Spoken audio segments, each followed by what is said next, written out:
For me, I think the real turning point was maybe when I was 11 or so. I lived in New Jersey, and I didn't know that many other people who were into the things that I was into. And suddenly, I was able to meet other kids and talk to them about music and politics and sort of form our identities together. And I don't think I even knew at the time how this is not a thing that was possible at any point in history before. I was at a friend's place and he showed me the modem went with its chirping characteristic sound. And instead of just connecting to a computer, he was connected to a gateway computer, giving him the possibility to access other computers. This just blew my mind.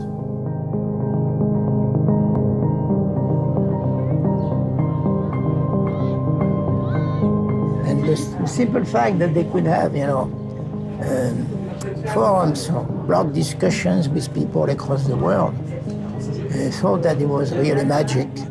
I think what you're seeing now is both, different levels, both from the governments and the companies, but also from the individual users, a growing awareness that, it may be not such a free space after all.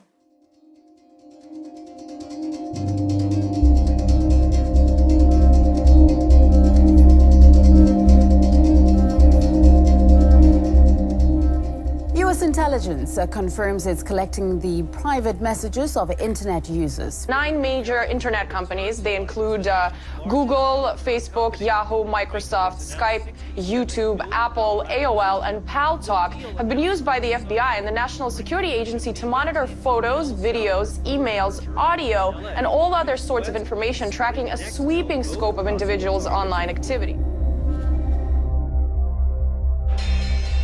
After the first dot-com bust, some of the internet companies then there'd been this promise that the internet would be the kind of new economy, and they had thought that people subscribing to services would actually be the way they would make money. But as we found out, nobody was willing to do that, and people really wanted to visit websites and have services online for free. After that, a couple of organizations started experimenting with the idea of using the data that they had on their users and realizing that this was quite valuable in the context of advertising. And that's kind of how it started. It's what some people call the internet's original sin. When 9/11 happened, they took the programs that I had helped do and put together and used them to spy on everybody on the planet, including all US citizens first. We were the first ones who they adopted bulk acquisition and bulk collection on. That was US citizens. They do it in the easiest way they can, which means if companies have assembled information about their customers, then that's a readily accessible set of information about a large number of people. Then the intelligence agencies will simply go there and buy it from that company or get access to their data directly. It's a kind of surveillance that is rather invisible to the person, and that is at the crossroads of public and private actors. And that is nested in our everyday life through our everyday services, you see? So it's much more, I would say, difficult for the people to identify that they are object of surveillance. Putting yourself, tons of personal information online using Facebook, Instagram, Twitter, whatever, people don't really realize the danger when it comes to that. But people have instant benefits. It's immediate, it's granted to me, and it's free. So it's easy.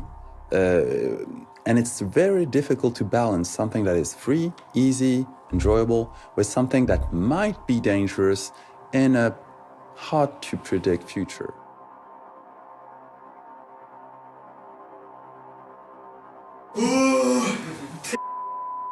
Sind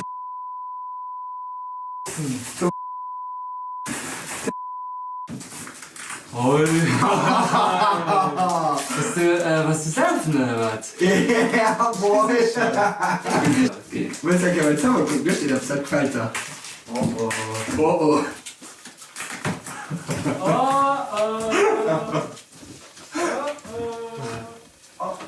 Moin, danke, ich staune.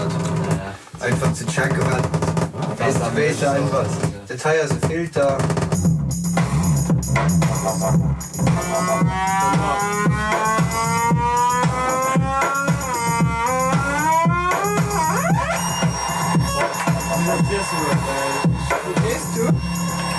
gucken, weil ich schon um 6, halb 7 im Keller bin. Frag, wen ich spiele dir.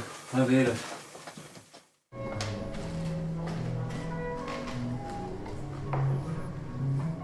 Gordon hat, weil der Regie gemacht hat in Leipzig, wie man da vorgeht, weil die haben irgendwie nicht mehr viel Geld über und sollen irgendwie dabei haben. Und das wird wahrscheinlich irgendwie so eine Vertragssache.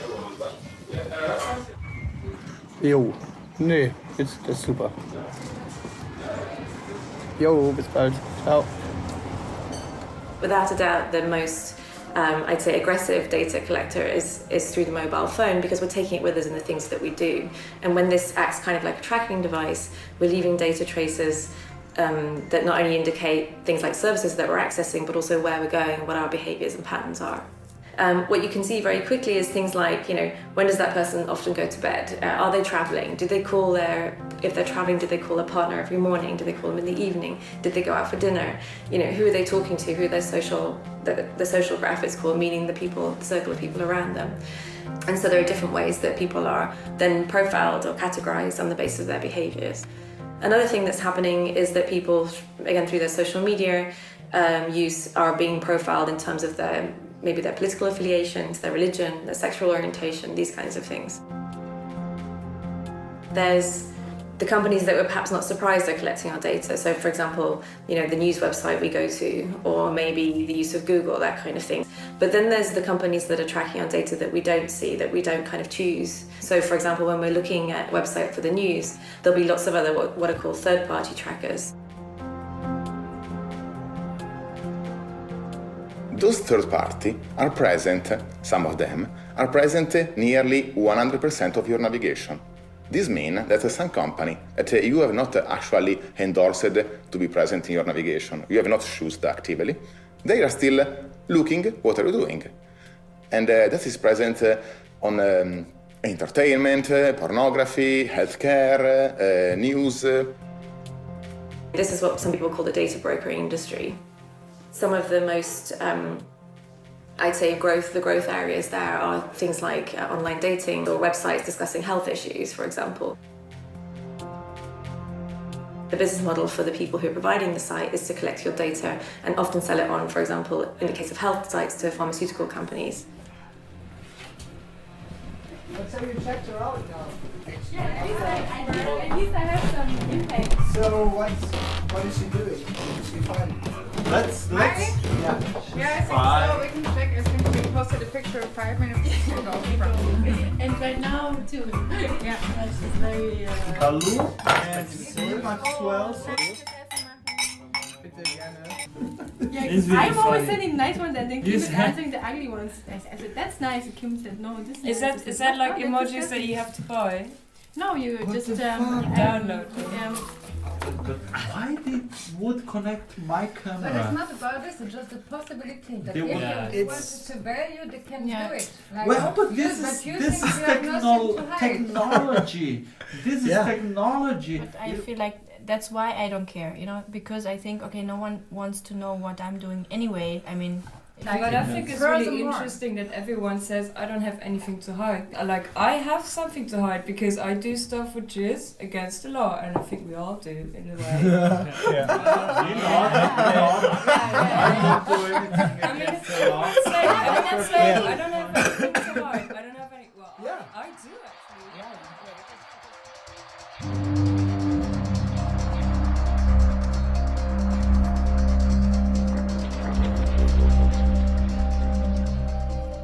I think it's kind of a difficult question. The process people go through in, I think, justifying their use of technology in terms of this business model of, okay, I get this for free, I give over my data, and I have nothing to hide, so why do I care?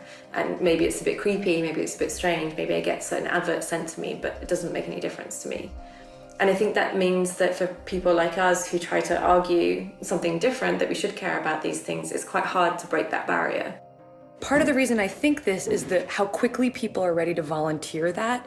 It makes me a little suspicious, that they're like, no, I have nothing to hide, clearly. And really they're thinking, maybe I'm a little worried about this, but I don't want to be the one to say it. Think about how people who care about surveillance have been marginalized, you know? There are so many jokes about wearing the tinfoil hat and, you know, do you really believe that they're reading your emails? When I hear someone say that, I actually hear them say, I believe something quite different from this, but I don't want you to know that I do because I don't want to be the one who thinks that. And the other problem with the nothing to fear, nothing to hide debate is that all of us do have something to hide. You know, every single adult has probably committed a criminal offence in their life. It might be something quite minor, like stealing from work, or traffic violations. But there are many activities that are criminal, but not necessarily deviant. You know, the criminological literature will tell you that a lot of people offend consistently. You know, and it's in, you know, the percentage of like 60% or more people will regularly commit offences. These might be minor offences. So lots of us have something to hide in that respect. If you say you have nothing to fear because you have nothing to hide, so be happy, not worry, I say, okay, fine. Turn over the keys to your car, your house, all of your passwords, all of your accounts, medical records, everything. And I'll put them into a special secure lockbox, but I'm going to keep it, I will keep it for safekeeping. No one, and I've this is now thousands of people over the last several years in front of multiple audiences, no one was willing to turn over any of that information to me. And I'm asking them to consent. Okay, tell me. So basically what we would do is put a spy software on your cell phone, which is gonna look at the patterns and actually at the things you agreed or clicked OK on the terms of condition of the apps you're using. Yeah. This plus your browser, we would mostly look not really into the contents, but on what we call metadata, where you're going, when do you browse, to whom do you talk, and basically look a little bit like what does your digital life say about you. Yeah.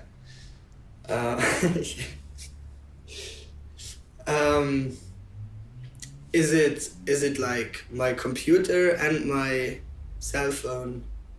Yes. Tracked. Yes. Okay. You know a bit how I am, and I don't really give a shit. So, because that's what I always think. What everyone tells you, that I still think that I have not that much to hide, but you know, you will see maybe. In a few years, there will be some serious drawbacks coming. For example, if you take the insurance industry, Facebook just released an algorithm that is able to give you some rating, some sort of credit rating, which is kind of weird when you think about it, but totally normal in terms of big data. Facebook is totally able to predict if you will pay back your loan or not. There's usually a point at which people do care, and I think that's the question of what do they care about? So do they care because they know that the tax inspector is now using these technologies to track people? Do they care because they've got a family member who has a history of mental health issues? Do they care because they themselves don't want to be given a different, deal in terms of, now very high health insurance costs because of their lifestyle, this kind of thing? Credit rating is totally predictable. It will happen. In a few years, your personal information, the one you're willingly putting online on Facebook, Twitter, all this thing, will give you a credit rating. And if you end up with a bad credit rating, well, you ask for it. You were the one thinking that you had nothing to hide. I like to speak about intimacy. And if fundamental rights seem like something remote, something you may not want to care about because, you have to fill your fridge, you have to pay the rent, you have to wipe the baby's ass and whatnot, then an intimacy is not what you're willing to give up. You understand what it means. Intimacy is those spaces where you are truly yourself, either alone or with people you decide to share this intimacy with. Intimacy is when you're naked, either as a metaphor or really. It's when you can experiment with yourself, you can experiment with with new ideas, with new concepts, with new practices, without being judged by your peers. If you're in the middle of a crowd of 100 people and take a guitar and think, what would it do if I played like this, cling, clong, clong? You would never do it. If you're alone in your bedroom with that guitar, you do the cling, clang, clong, and maybe it sounds like shit. And you try again, and again, and again, and again, and again. And maybe after 1,000 times, you'll feel ready to have another person listen to it. And maybe after 10,000 times, you'll feel ready to have 100 people listen to it.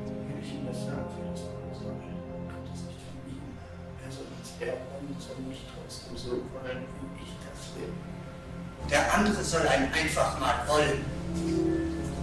Aber von sich aus soll der wollen. Ja, von sich aus soll er das wollen, aber so wie ich das will. It's because you have an opportunity in your intimacy to experiment without being judged. That you can make mistakes with no cost. It's because of that you can develop your personality. This is what we're being robbed. People don't really think of these things. I think also they don't realize that their situation may someday change. You know, today you might feel like you're not a very political person or your life is not very exciting. But what happens if suddenly, let's say you live in a rural part of the world and an oil company wants to put a pipeline through your land or something, that now suddenly you do have some things to hide. You do have an adversary. Arguing that you don't care about privacy because you have nothing to hide is no different than saying that you don't care about freedom of speech because you have nothing to say. But the bottom line here is, even if you're not using a given right at this precise moment, other people do. Saying that you don't care about a right because you're not using it personally is the most antisocial thing you can possibly say. What it's saying is that I don't care about other people. Now, particularly if this is being said by someone who occupies a position of privilege. You know, if you're a rich, old, white guy sitting on the very top of society, you don't care what the laws are, you don't care what the rights are, because society is ordered to protect your interest. It's the minorities who always face the greatest risk.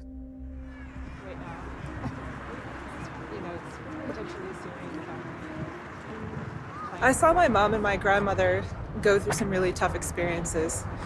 And I, became aware that discrimination and violence against women and girls wasn't just happening in my family or community. And I decided that I wanted to work on these issues. And it wouldn't be unusual for a human rights researcher to become a target even of US surveillance. I'm someone who has interviewed not only Somalis and Egyptians, but also Iraqis, Afghanis, Yemenis.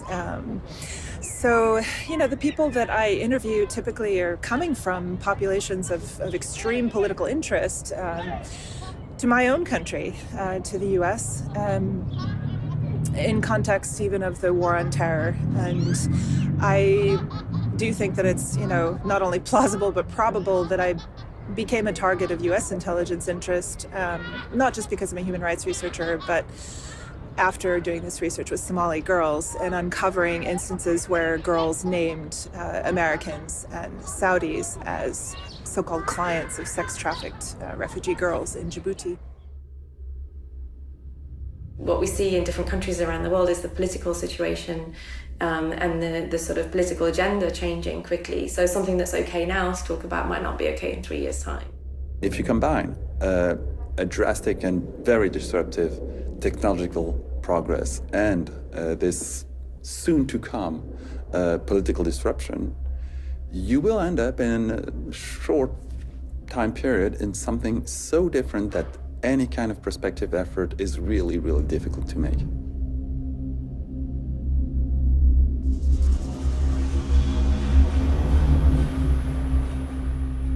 So I'm gonna plug in the USB stick and we can have a look at what data we have. So we have different... Hysterics, all logs. Exactly. So all logs, that's data from his iPhone. And from the MacBook. And from the MacBook. And from the MacBook, we have his browser history. So from his laptop. And from the iPhone, we have lots of different data sources. Ah. So we have GPS data, we have an overview of all the apps he has installed, we have his browser history from his iPhone, we know who he called, who's in his address book, we have his Facebook messages, SMS, Skype messages, WhatsApp messages. Damn. Yeah, so we can I feel bad. kind of see what apps he used. So I'm a data analyst, which means I work with databases and I analyze data to usually find fraud or suspicions of fraud in the data. And I'm gonna apply my skills here to, well, first of all, to identify patterns in the data, to see who Mr. X is, what he does regularly, but also to find things that are unusual in the data. My goal is to correlate the different data sources to see whether there are any patterns between the different data sources. I was dedicated to do privacy analysis on the mainstream website. So understand which are the third-party trackers present in the website. I will try to apply this analysis also to the browsing history of Mr. X. The point is, it's collecting data on that scale on everybody in a country presents the opportunity for the government to go really bad. They just don't understand that. Now, people in Germany who have experience with totalitarian states like the Stasi and the Gestapo and SS, they have living memory of what it means to have that kind of information in a central repository for central government to use.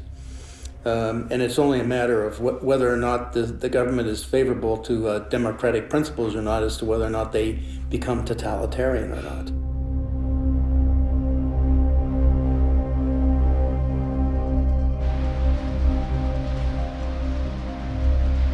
Mein Plan war, mit der Demonstration mitzulaufen bis zum Ende, dort wo das Politbüro auf einer Tribüne stand.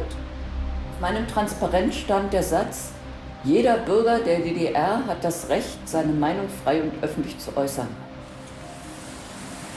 Hier an dieser Laterne hatten sie mich eingeholt und haben mich an den Armen gepackt und ich sollte abgeführt werden.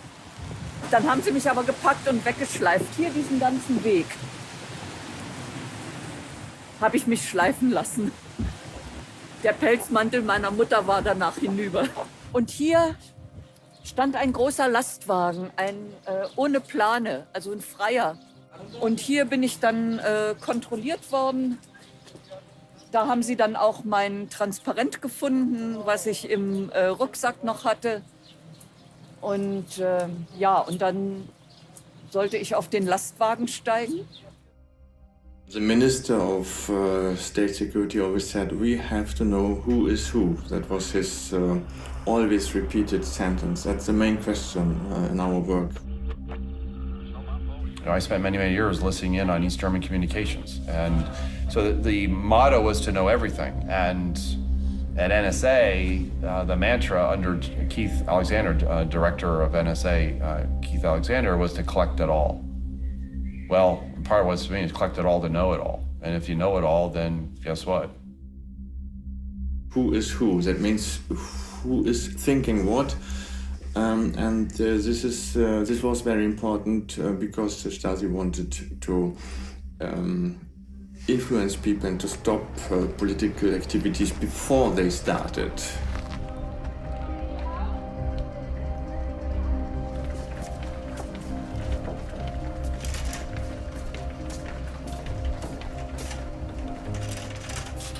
Diese Oppositionbewegung der 80er Jahre begann in der Hochzeit des Kalten Krieges, als Atomwaffen in Deutschland stationiert wurden. Also wurde ich dann Mitbegründerin des ersten Friedenskreises der DDR, des Friedenskreises Pankow, gegen die Militarisierung des Lebens in der DDR, gegen die Stationierung von Atomraketen, gegen Militärunterricht in den Schulen. Ich habe ja dann 1982 auch einen der ersten privaten, sozusagen Umweltkreise gegründet, der sich immer in meiner Wohnung traf. Und später dann ab 1984 kamen dann auch Menschenrechtskreise dazu, also Kreise, die die Menschenrechtsverletzungen in der DDR thematisiert haben. I was in the Stasi archives this past year, and it's quite something seeing row after row, file after file, thousands upon tens of thousands paper-based, which in itself had been the system for keeping track of all that, the system for indexing had gone through several iterations, and they were actually moving, even the Stasi were moving in the 1980s to computer-based systems. Tonbandmitschnitt hier. Hier ist ein Tonbandmitschnitt. So sehen die dann aus. Ja? Da ist bei einer Veranstaltung heimlich ein Tonband mitgelaufen von der Staatssicherheit. Und die Staatssicherheit hat dann dieses Tonband abgehört und hat aufgeschrieben, was ich auf dieser Veranstaltung gesagt habe. Es gab aber auch Abhörprotokolle vom Telefon, weil ich für die Stasi wichtig genug war, meine Anrufe abzuhören. Also das ist hier ein Maßnahmeplan der Staatssicherheit, Plan zur Zersetzung zum OV-Virus. Virus ist der Name meiner Akte. Operativvorgang Virus. Mit dem Ziel, den Einfluss, die Aktivitäten und die Teilnehmerzahlen des Friedenskreises Pankow zurückzudrängen und die führenden Personen des Friedenskreises zu verunsichern, werden folgende Maßnahmen der Zersetzung vorzuschlagen.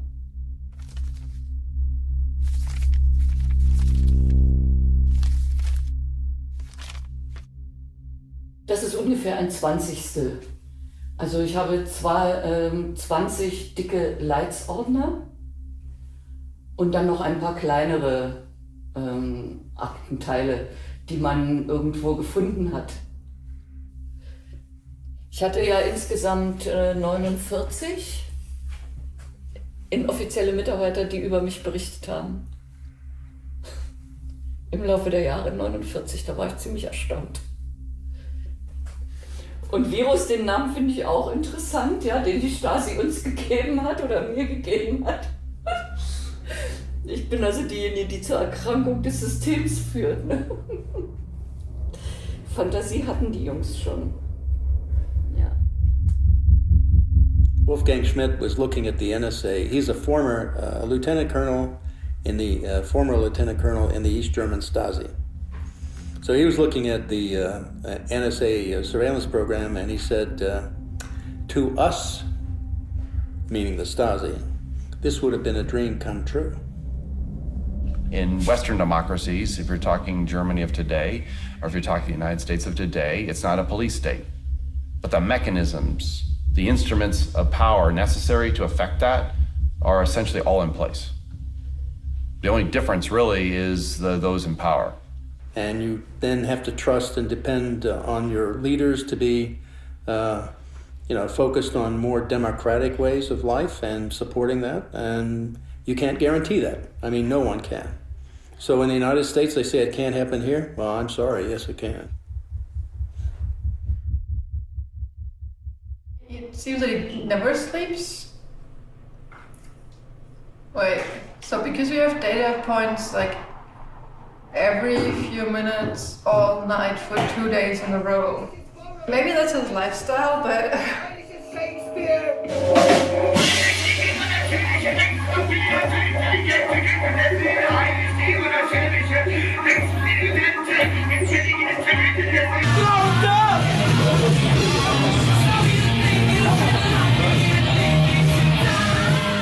Here, for example, last data point is at midnight, and then we have another one at 11 in the morning. So that would make sense. So maybe it was really just that he didn't sleep for 2 days in the beginning. And then also recovered with 11 hours of sleep.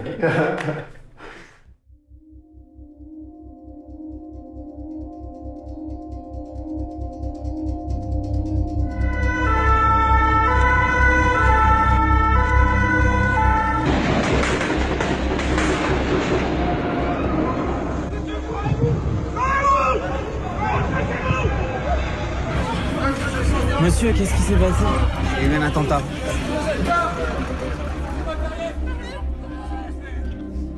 French MPs have approved a bill which would give intelligence services their most intrusive domestic spying abilities ever, with little judicial oversight.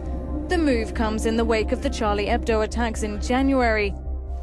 This bill will govern all of the powers available to law enforcement, the security and intelligence agencies and the armed forces to acquire the content of communications or communications data.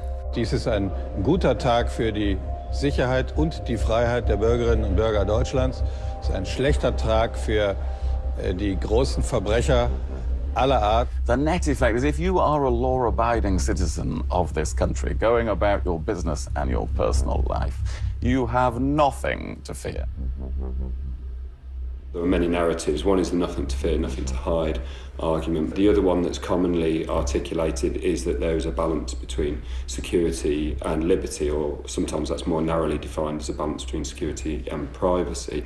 It's an extremely problematic way of conceptualising these things for several reasons. Benjamin Franklin said something along the lines that people who are willing to give up their liberty for security will lose both, and they deserve neither. And what I take from that is that there's not a simple balancing. These aren't things you can easily quantify and measure against each other. I would say very simply, bulk surveillance has been a direct and absolute continuing failure.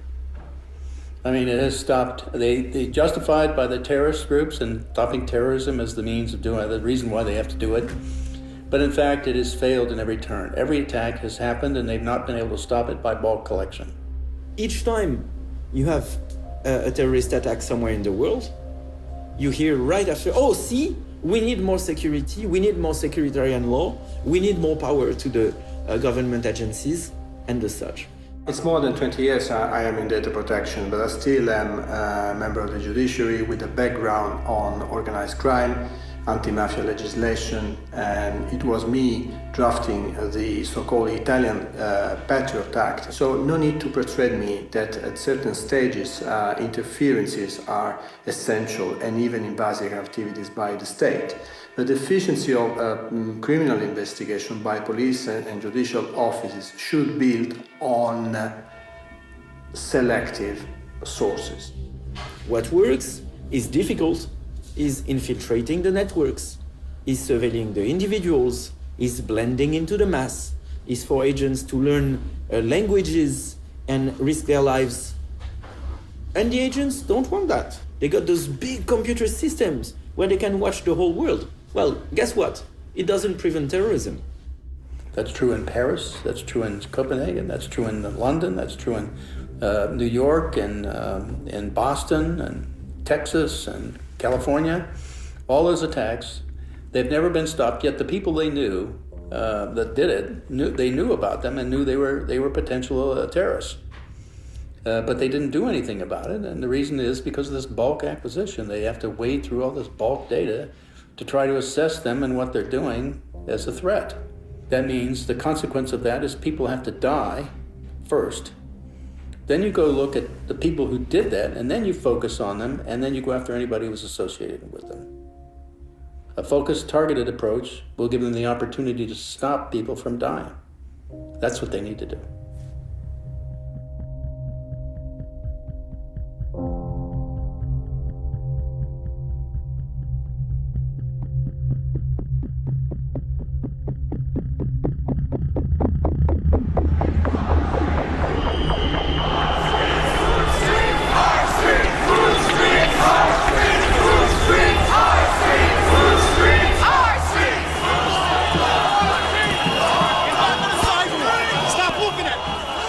The documents that we got show an enormous depth and breadth to the level of surveillance against the Occupy movement. The FBI is using domestic terrorism authority to go after the Occupy movement and collect information on people and on a movement that they acknowledge throughout the materials is a peaceful, nonviolent movement.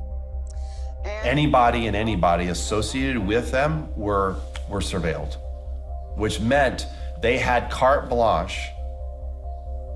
Treat them as a threat and simply in league with the government and others to find out everything there was to know about them.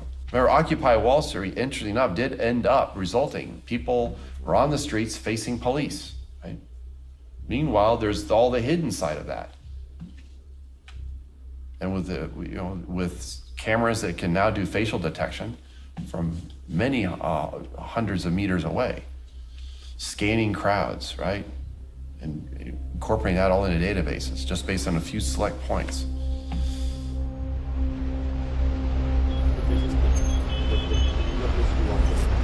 Donc là, si tu regardes par exemple, là où j'ai vraiment pris conscience de la filature, c'est juste là, avant le panneau là.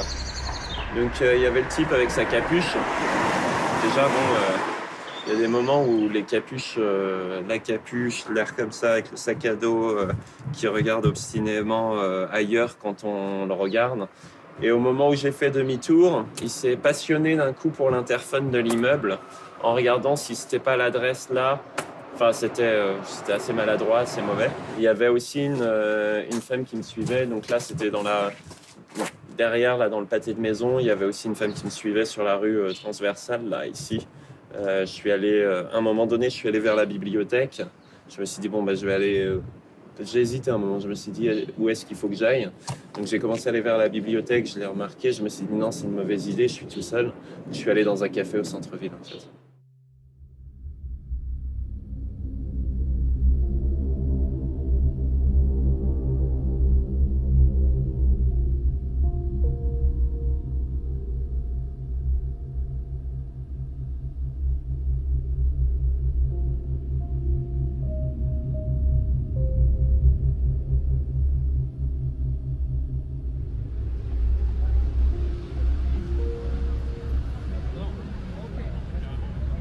La COP21, moi j'étais investi depuis plusieurs mois sur les processus d'organisation de la COP21. Donc en gros c'était toutes les questions logistiques et moi j'étais un peu dans la commission juridique de soutien aux manifestants.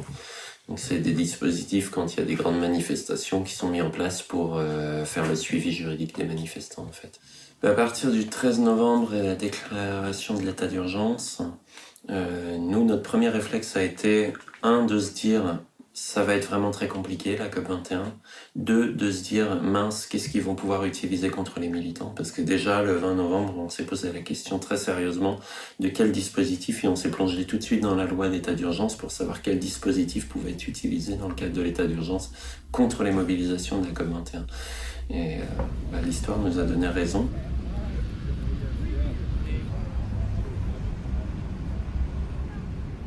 Et ça a mis une pression extraordinaire sur l'ensemble des dynamiques, puisque c'était censé être une mobilisation internationale où étaient attendues des dizaines de milliers de personnes, voire des centaines de milliers, parce que c'était plutôt sur ça que tablaient les grandes organisations telles que Havas ou autres, qui le 29 novembre voulaient ramener plusieurs centaines de milliers de personnes dans la rue.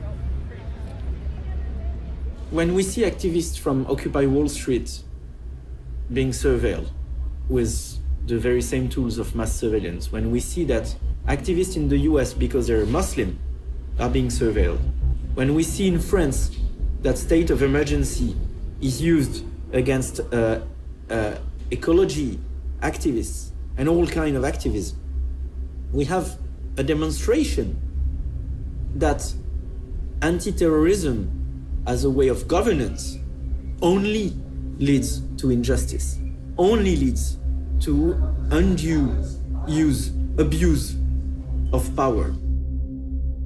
So you understand why the state wants to send examples, right? They don't have to have entire segments of the population being obviously outed, right? They just have to keep track of them.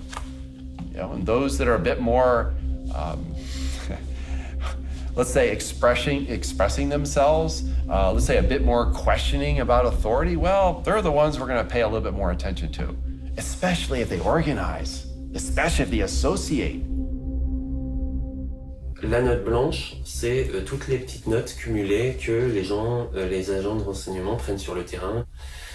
Par exemple, là, je vois animateur du camp de Bure. Donc effectivement, pendant 10 jours, il y a eu un camp un village organisé à Bure, dans l'est de la France, contre un projet d'enfouissement de déchets nucléaires.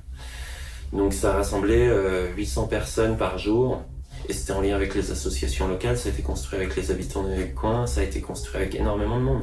Donc de ne retenir que il y a eu des actions, de le superposer à il a animé des réunions, c'est comme si j'avais organisé ces actions en fait. On met ça dans la note blanche.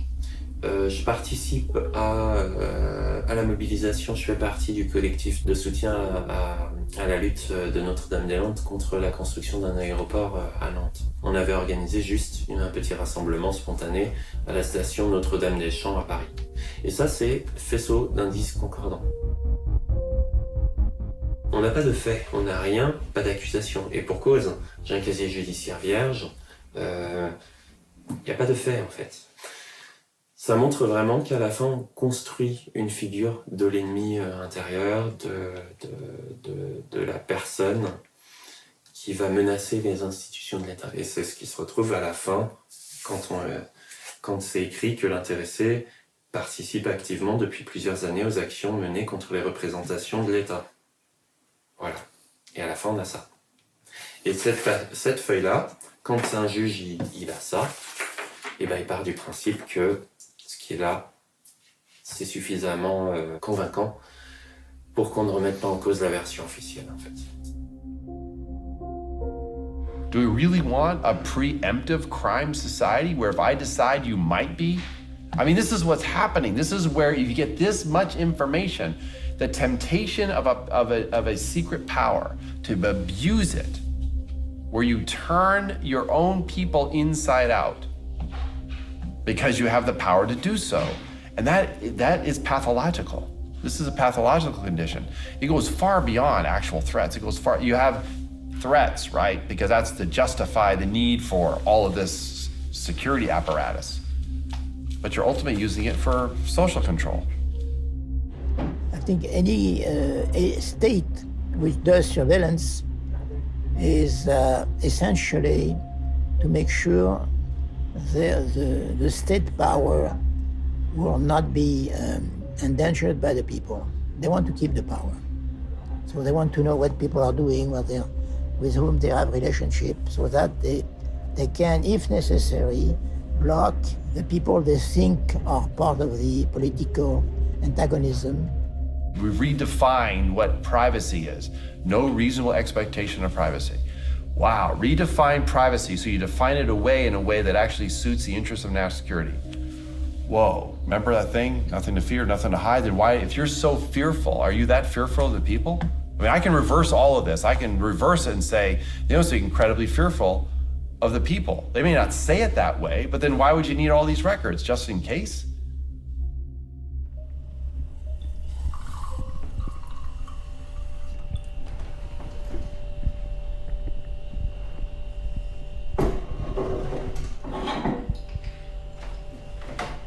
Ich bin persönlich von Überwachung betroffen gewesen, weil mein Freund André Holm seit 2006 beschuldigt wurde, Terrorist zu sein. André ist Soziologe und beschäftigt sich mit dem Thema Gentrifizierung in Berlin sehr viel, schon seit vielen Jahren, und hat viele Texte veröffentlicht als Wissenschaftler, auch als Aktivist, weil er sich für Mieter und Mieterinnen in Berlin einsetzt. Das BKA hat zu dieser Zeit nach einer militanten Gruppe gesucht, und weil sie die nicht gefunden haben, haben sie irgendwann die Texte unter anderem von André mit deren Texten verglichen und haben dann ähnliche Worte gefunden. Ich glaube 7 Worte, die in deren Texten und in seinen Texten vorkamen: Gentrifizierung, Reproduktion, auch marxistisch-leninistisch, was für Wissenschaftler eine Vokabel ist, die nicht ungewöhnlich ist. Und das war der Anfangsverdacht, warum sie dann gedacht haben, es könnte sein, dass der die Texte dieser Gruppe schreibt, und haben angefangen, ihn zu überwachen. And this is where mass surveillance shows its true face of an instrument of social control. This is the main purpose, the main effect of mass surveillance, is to keep populations under the diffuse impression that if they say something, or if they do something that may make them look like they have something to hide, that may be something worth hiding, then people will know about it, so they better not say it and not do it.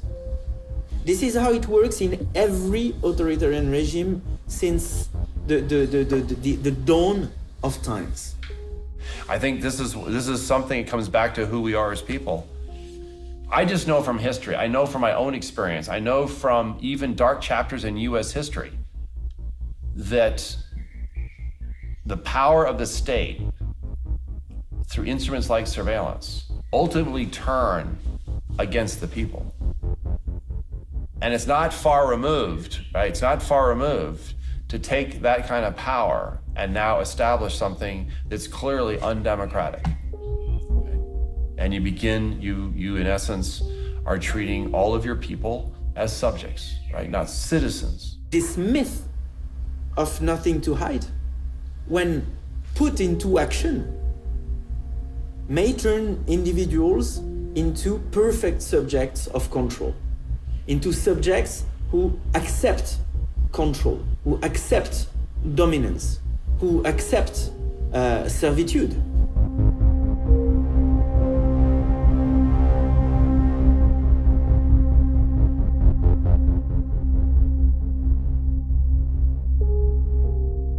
You remember, even in 1984, I mean, that's a novel that has become very real for me. Or even in Brave New World, which is another way of looking at this, okay? Sort of the bread and circuses routine, right? Here's the problem.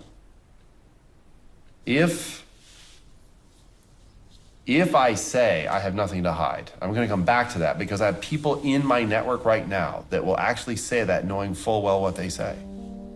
Then where does it end?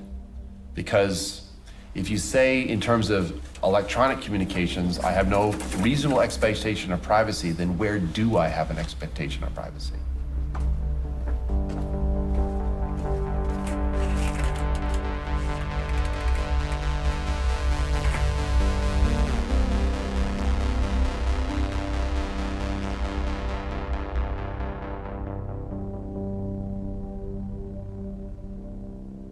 After the first time we met, around 5 weeks passed.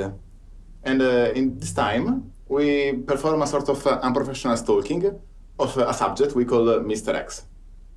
So we only looked at the metadata. That meant we didn't touch the content of your Facebook messages and so on. We only considered data about data. Mm-hmm. So for example, if you talk on the phone, metadata is how long does a call last, who's calling, whom. And the reason we only looked at metadata is because that's really what governments admit to doing in terms of surveillance. And people think it's not that bad, it's just metadata. It's not actually the content of my email, it's just who I send it to that can't be that bad.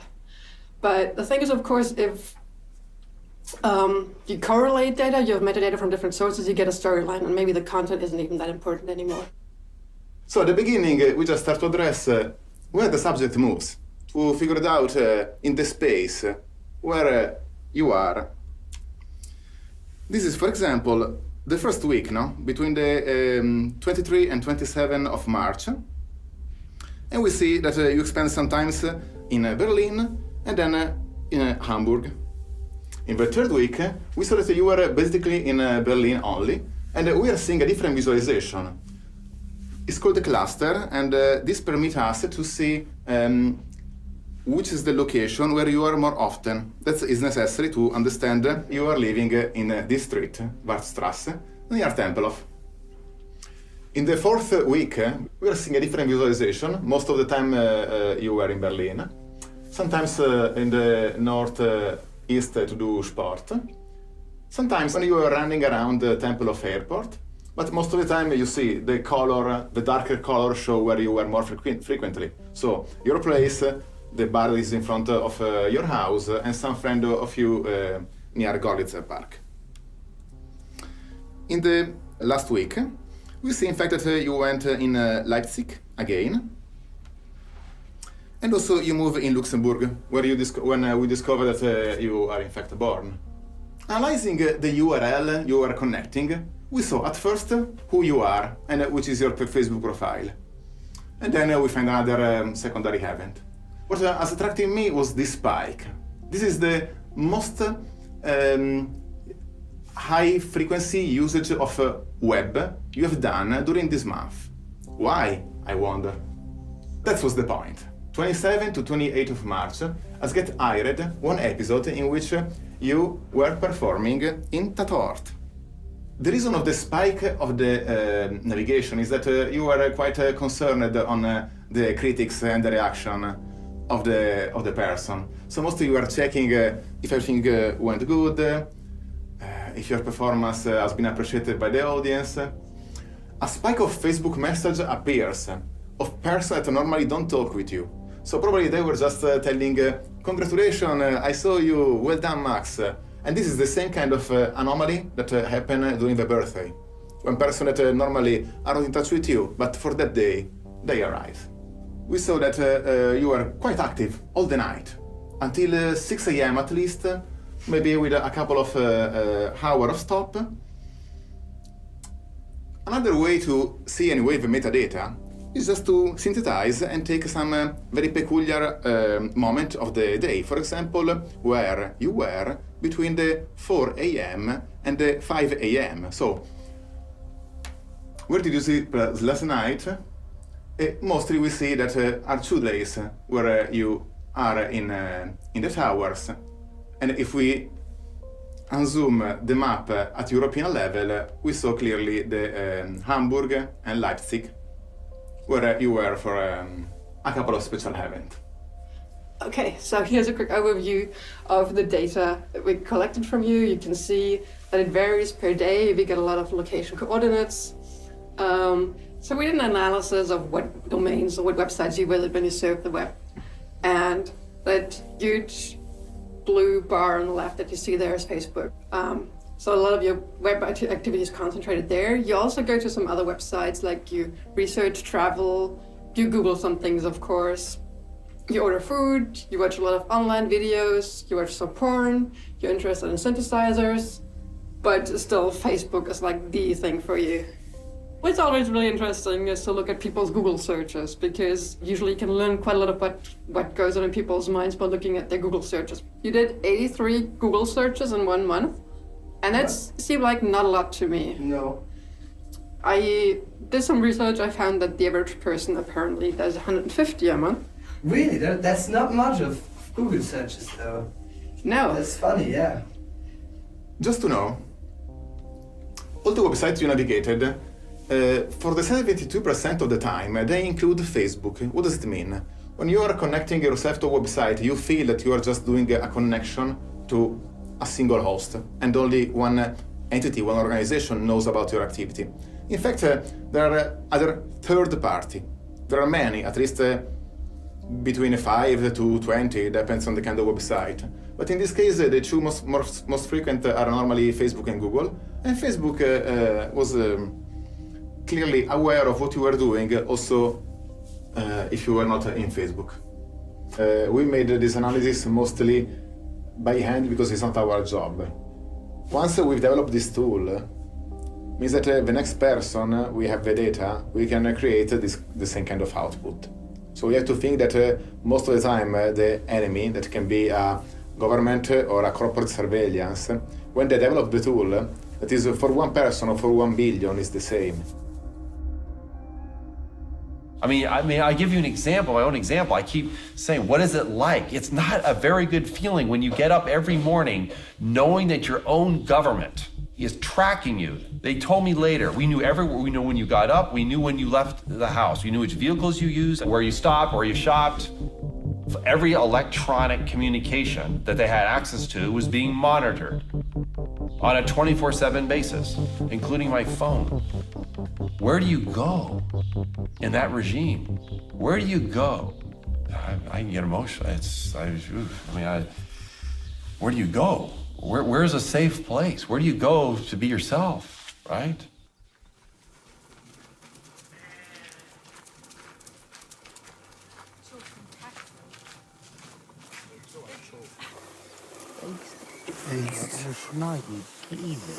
Natuur.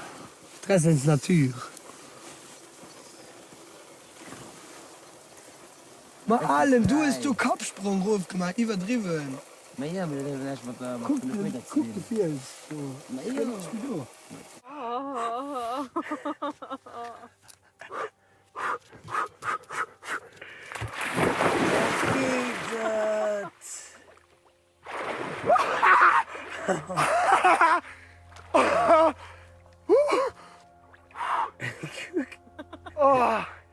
Oh, c'est bon.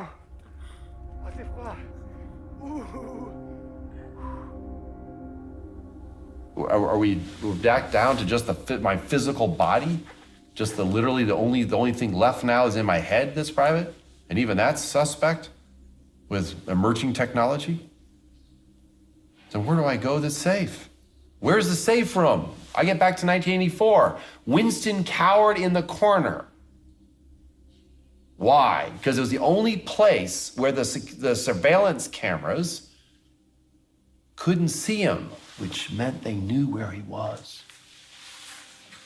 And in the end, people forget the rest of the book. They haven't read, people finish reading 1984. It's quite dystopian because even Winston gives up. Winston is the protagonist. Winston is the person in all of this, right? What happens to Winston is what happens to society. Also die allermeisten inoffiziellen Mitarbeiter, die lange für die Stasi gearbeitet haben, und das ist die Mehrzahl, die hat das freiwillig gemacht. Zum Teil haben sie ein bisschen Geld gekriegt, ja, zum Teil ein paar kleinere Geschenke. Aber ich glaube, die Hauptsache war dieses Machtgefühl, was die hatten. Aber es war der Mann, der Bruder, ja, der Vater, der Sohn und so weiter. Die ganze Palette. Naja, das hat ja, glaube ich, gesagt. Ja, in meinem Fall war es mein Mann. Und der hat aber dann später gesagt, er hätte das gemacht, weil er Angst hatte, dass ich verhaftet werden könnte. Und dass, wenn er mit der Stasi zusammenarbeitet, er das erfahren würde, dass ich verhaftet werde oder werden soll und mich dann davor schützen kann. Und ich glaube ihm das auch, weil als ich zu dieser Demonstration gehen wollte, bei der ich dann verhaftet wurde, er hat alles versucht, mich davon abzuhalten, außer zu sagen, du, ich weiß es von meinem Führungsoffizier, dass du verhaftet werden sollst, also bleib hier. Das hat er nicht gemacht, ja.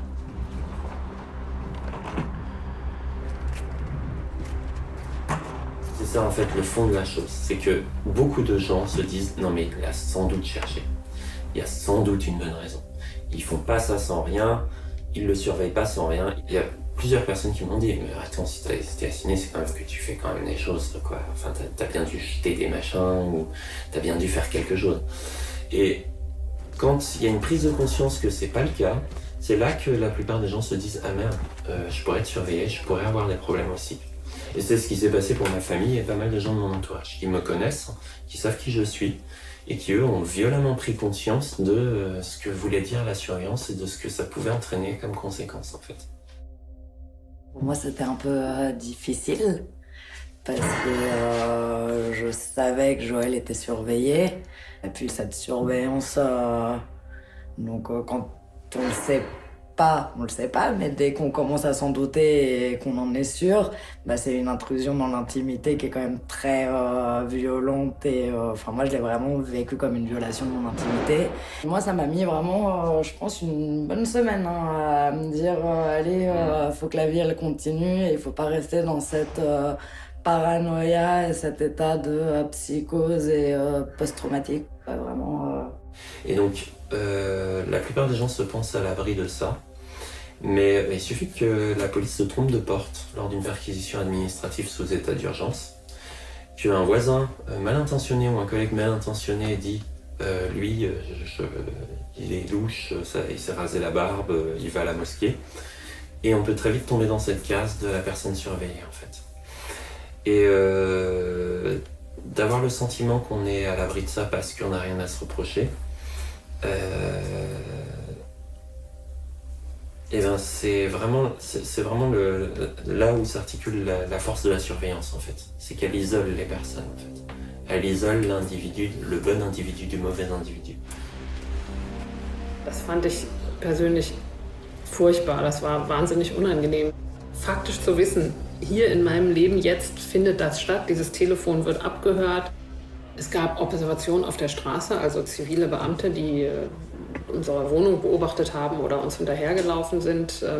Es hat auch Kameras gegeben, das wissen wir aus den Akten, die auf unsere Hauseingangstür gerichtet waren und auf den Hinterhof.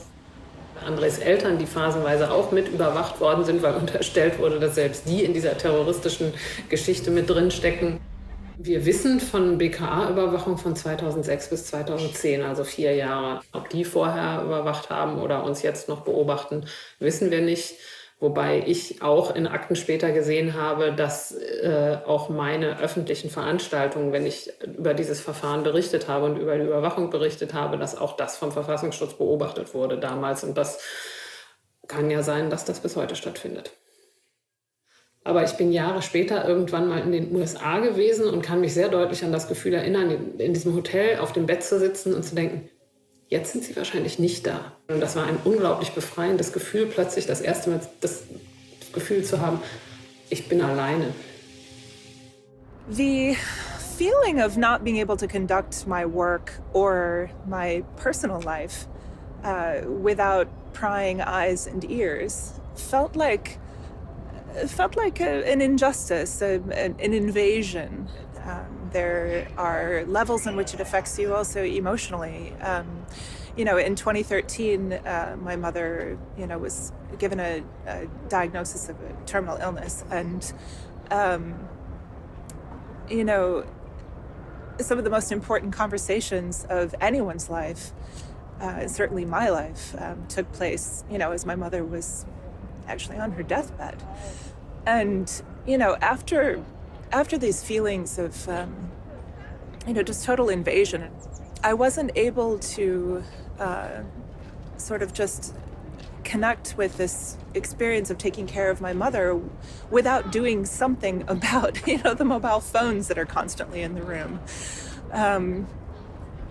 So, maybe strange to say, but it offered me some little bit of comfort while taking care of my mother to put the phones in the other room. And literally when she was, sharing with me some of the, the last things that she wanted to say to me, I had to go put the phones in the freezer. And, maybe that sounds nuts to a lot of people, but, it's mass surveillance, comes home. It's not just something that happens over there or to, NSA contractors. It's not just something that,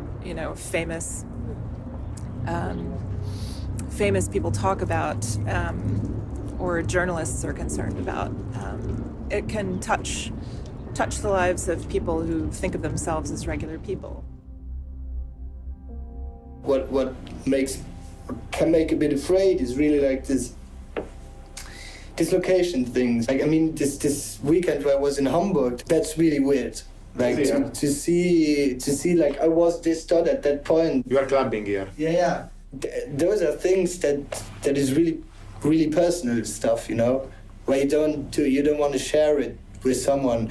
I have kind of a conclusion, of course. Working on your data for hours, you start to think about, who is that person, what are they doing? And from what I learned about you, what I saw about you, I guess that's kind of the image I arrived at, that you're like an active social person who's definitely not nerdy. There's nothing about politics, for example, on there, so I have no idea if you care about politics, and if you care about politics, like what your views are. That's crazy. But did you see that I'm a wealthy person on how I interact, or? We can guess from the social graph. So we don't know the person, but we assume that if you're in touch with a famous actor, implicitly you belong to certain kind of social circle. If your provenance is a person that speaks 3 languages, came from one of the healthiest places in Europe, again, is another probability, another high chance that maybe you belong to a certain kind of social status. And then it plays a role in terms of, for example, credit rating.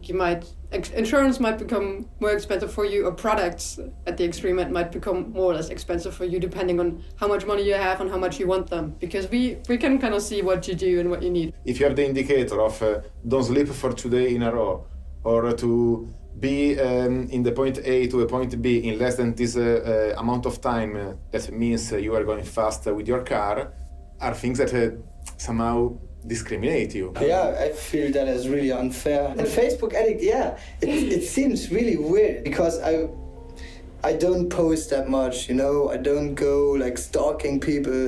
It's more like to do, well, yeah, to advertise like my job. I was using when you connect us Facebook the first time to understand when you wake up. Yeah. I guess most of the people do that. I don't know. I do it like this. It's weird. You have to think that the app we are installing in our mobile phone most of the time have access to some of the metadata we used. And you don't know exactly who is behind. We promised to you that we are not going to make any harm with your data. But when your data are collected by 20 or more anonymous company in the other side of the ocean, and you for them are just a number, that is the scary aspect of the corporate surveillance. They pull in all the metadata of your transactions, and then they can do timelines of your entire relationship in the community that you have and the transactions over time in sequence, and build basically a timeline of your electronic life. It's all done automatically with software. It doesn't take people to do it. They called it the corporate store, sort of in quotes, the corporate store. It started off with just phone numbers, which obviously can be indexed to names and addresses. And then it turned into emails, financial information, internet usage. Well, what they're primarily interested in is who are you hanging out with and what are you saying? Who are you spending time with? This is where the metadata actually is quite significant.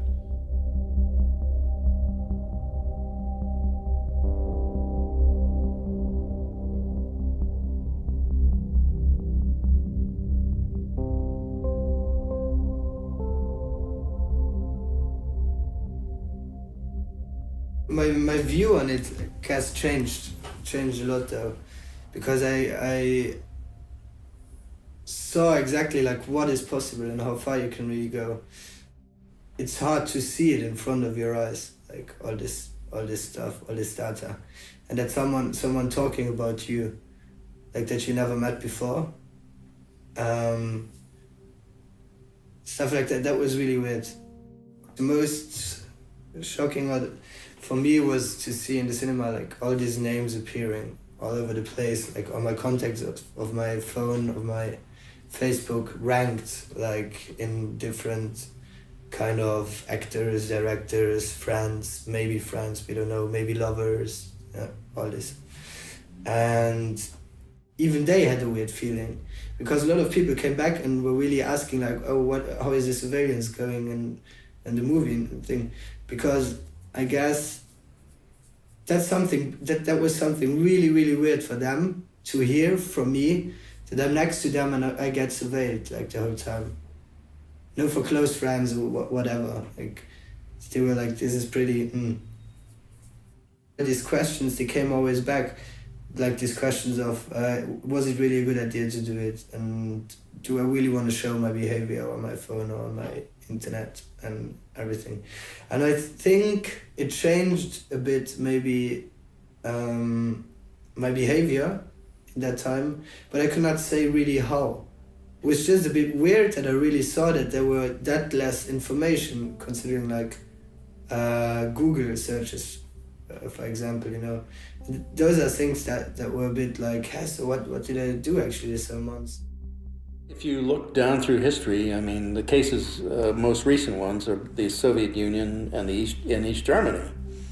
If you looked at the surveillance states that they had and how that worked, was people became very sensitive to being watched and monitored, and they were afraid to do anything unique or different that is adventuresome, to take a risk, right? That destroys that sense of the freedom to do that when you're being monitored. And so what that does is it stagnates the society. I mean, the society doesn't advance because there's no creativity and innovation. This is an impact on society that's huge, especially in a free society where we should be able to say what we want to say, especially in a private setting. And that's something that is oftentimes kind of done away with when they ask, you know, what's actually the damage? What's the problem? What's like your direct effect Where's the dead body, in a way, if you don't have privacy? And we oftentimes don't have a dead body, we just have a body that doesn't move too much anymore. If your legend is you have nothing to hide, if you try to make yourself believe you have nothing to hide, then you will speak like if you have nothing to hide. Then there are things you won't say. There are things you won't do. There might be people you won't meet. And this is all we lose collectively as a society.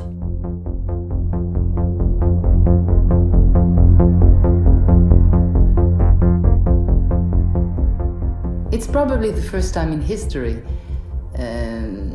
that technology is allowing the possibility to have a real mass surveillance, again, from public or private actors.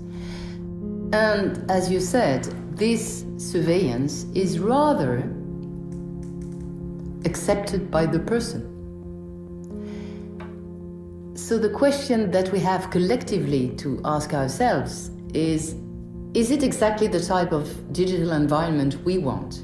And I think we're right at this moment now. I have my answer, but I think all of us, we should ask ourselves this question because the choices won't be exactly the same, you see.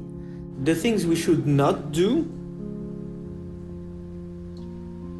are thinking that there's nothing we can do about it and we lost already.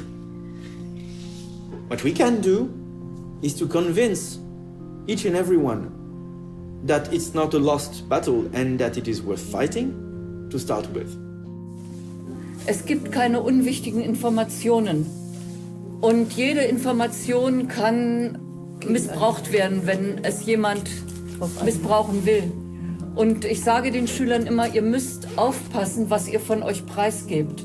Denn so schön diese neuen Möglichkeiten alle sind, aber die beinhalten auch eine Überwachung der heutigen Menschen, von denen die Stasi nur träumen konnte. I think another thing people can start to do is also play around with just kind of feeling like they understand how the technology works a bit more. You know, using a computer or a mobile phone, we've been taught that it's a bit like a washing machine. You know, you put stuff in, you press the program, and then you don't think about how it works. The truth is the less you know, the less control you have over what's happening. So, like, motivating people to get a bit more interested in knowing how the internet works, or knowing how your device works, or knowing why it is that the company's giving you free services is pretty important. There are a lot of things you have to learn. If you want to fly, you have to take courses in flying. If you want to run, you have to train yourself in running. And I believe the best way is the community learning by other people, which makes it more convincing and also more understandable very often. There is, for pretty much everything that you're using now, every Microsoft or Apple product or Google or Facebook or whatever, there is probably an alternative. And in most cases, the alternative is very good. And, you know, just really simple things like using a search engine that doesn't track you, like Disconnect or DuckDuckGo, because we know that Google is a very powerful surveillance engine, you know, in all these great, you know, really sophisticated tools that it gives us. It's taking all of our data. Signal for texting is something that I teach. Tor browser, that is the web browser that helps protect some of your personally identifiable information from websites you visit, from your internet service provider, from anyone who's observing your network traffic, whether they are, you know, your work IT department or a sovereign state. I think we have to be very humble here. We have to think very carefully how we speak about those things. Saying to someone saying to someone living in an authoritarian regime where internet communications are particularly surveilled, oh, you should use Tor, may end up having this person taken to jail or worse. Because in some countries, maybe just using Tor blinks a red light, potential political opponent detected. So it's not about giving advice, it is about sharing and understanding, and it is also about building collective resources where we can efficiently mutualize knowledge. So on a case-by-case basis, we can find appropriate solutions.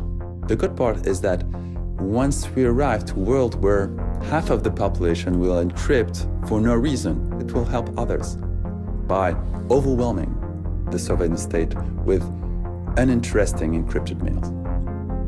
But we need this hype to start and begin for all of us to be really secure.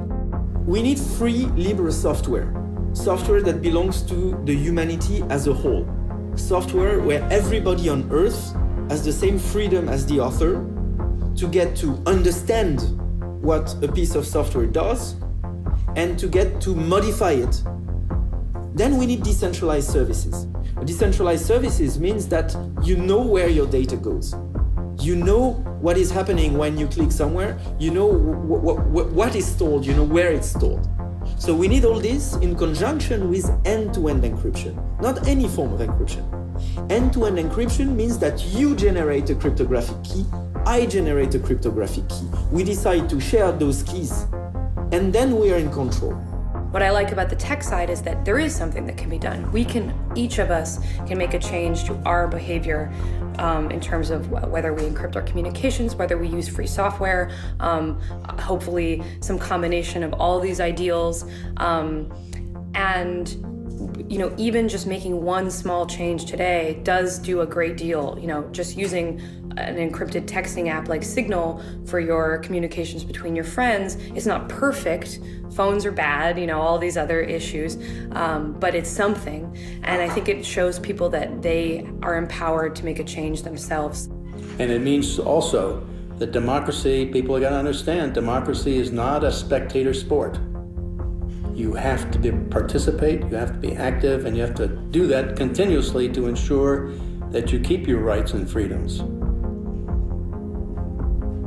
You can do access requests, you can ask any company in the world, what data are you storing about me? They have to send you a copy of everything they hold about you. You have an idea of what they're actually holding about you. You can see, oh, they shouldn't have this information, where did they get it from? And this creates a lot of trouble, interestingly, for companies. If just individual people are asking, what are you actually having on me and why do you have that and how is this legal? It gets the whole legal department going crazy.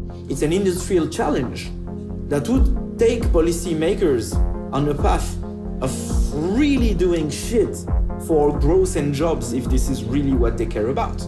Rebuilding the capacity in Europe, in Germany, in France, and everywhere to build computer chips, to build computer systems we can understand on a hardware base is something critical. When we realize that there's something we can do on a personal and community level, I think it can encourage us to act at the political level more, so by contacting our lawmakers or supporting organizations that are doing the work of law reform. One of the most powerful things that I think has happened since Snowden is this massive increase of all of those things. All the people who are working on this stuff, more or less in isolation, have come together in a way that is, I think, when I think that we're gonna win, I think it's because of that kind of solidarity that we have.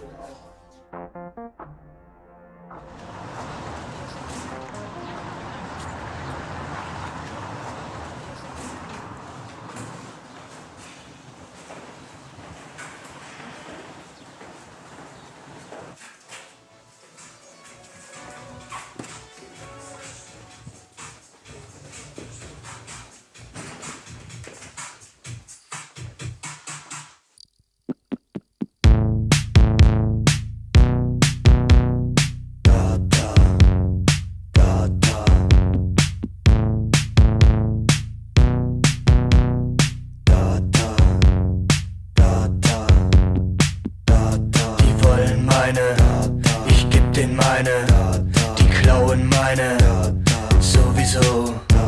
Die wollen meine, ich geb denen meine, die klauen meine, sowieso. Data ich, Data du, Data ich, Data du, Data ich, Data du, Data wir, Data ihr. Er greift nach dir, der Megadata-Wurm, im Netz versteckt, Metadata-Sturm. Er greift nach dir, der Megadata-Wurm, im Netz versteckt, Metadata-Sturm. Data.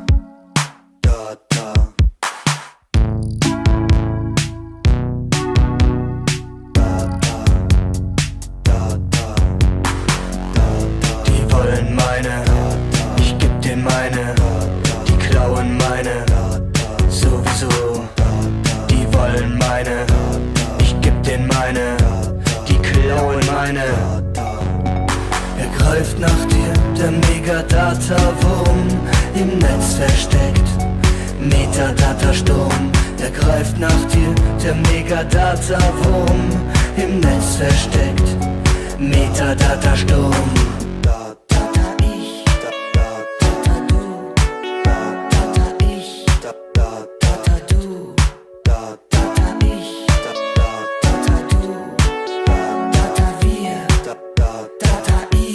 Die Staatsmacht wird unsere Data inspizieren, analysieren, sich konspirieren und damit regieren. Er greift nach dir, der Megadata-Wurm, im Netz versteckt.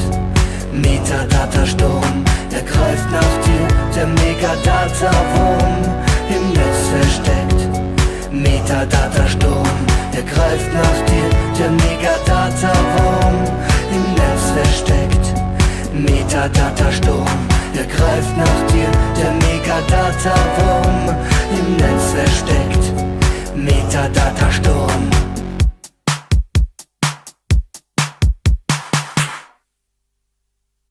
We saw that your mom calls you quite a lot. You're not always very good at picking up when she calls. I actually did the calculation. You're 30% less likely to answer your phone when your mom calls than when anybody else calls. But you're good. You always call her back in the end. I gotta call her back always, yeah. I gotta